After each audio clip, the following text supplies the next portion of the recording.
So, heto na nga muli mga kawan stories, may bago na namang superstar ngayon ang nalilink sa Los Angeles Lakers. Ayon nga po sa naging pahayag ni Kevin O'Connor, balak nga pong ipalit ng Los Angeles Lakers si Luka Doncic kapag nagretiro na si LeBron James. Pero ang tanong, may katotohanan nga ba ito o sadyang gawa-gawa lamang para masira ang imahe ni LeBron at ng Lakers sa mga fans? Well, tara't alamin natin yan ngayon at pag-usapan ng balitang hanggang ngayon binabatikos pa rin ni Shaquille O'Neal ang Team USA. Bakit kaya? Pero bago yan, please don't forget to hit the notification bell at mag-subscribe sa aking channel.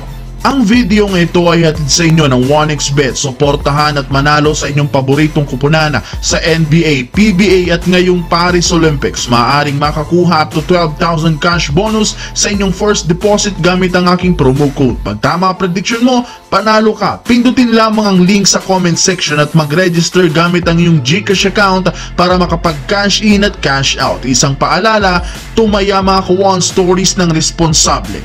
Napakadali nga po mga kawan stories na kumalat sa social media ang inilabas na balita at ang naging pahayag ni Kevin O'Connor ng The Ringer na si Luka Doncic nga daw ang pinaka-target kunin ng Los Angeles Lakers bilang pamalit kay LeBron James kapag nagretiro na ito.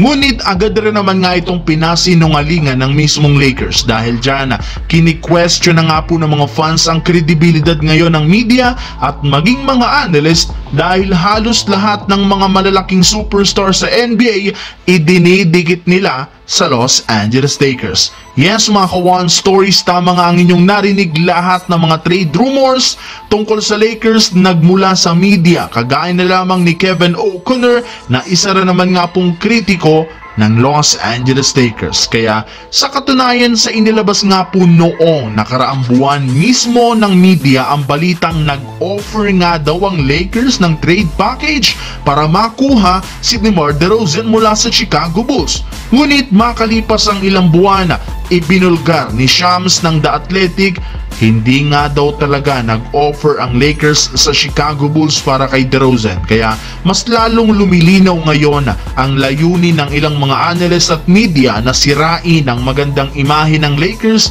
at ni LeBron James sa publiko. Kung iisipin natin ng mabuti, napakalabo rin naman nga pong bitawan ng Dallas Mavericks si Luka Doncic.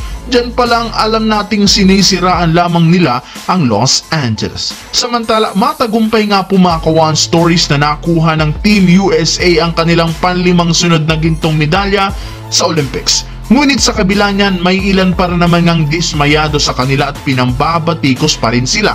Isa dyan, si Shaquille O'Neal na hanggang yon hindi pa rin naniniwala sa sinasabi ng iba na nakahabol na ang ibang mga bansa sa buong mundo pagdating sa basketball. Ayon sa kanya, hindi malanga daw niya binigyang atensyon ang nangyaring Olympics ng mga nagdaang linggo. Ibinulgar nga nito na sobra nga po siyang dismayado sa naging overall performance ng USA sa nakaraang Olympics since nanalo lamang nga daw ito ng 2 points laban sa South Sudan, gayong hindi nga daw ito dapat nangyari since naniniwala siya na napakalayo ng agwat ng skills ng mga players ng USA kumpara sa ibang mga bansa.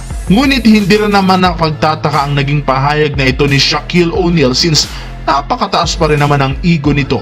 Hindi nga nito matanggap na tumaas na ang skill level ng mga malalaro sa ibang bansa, sapat na upang makipagsabay at muntikang matalo ang Team USA.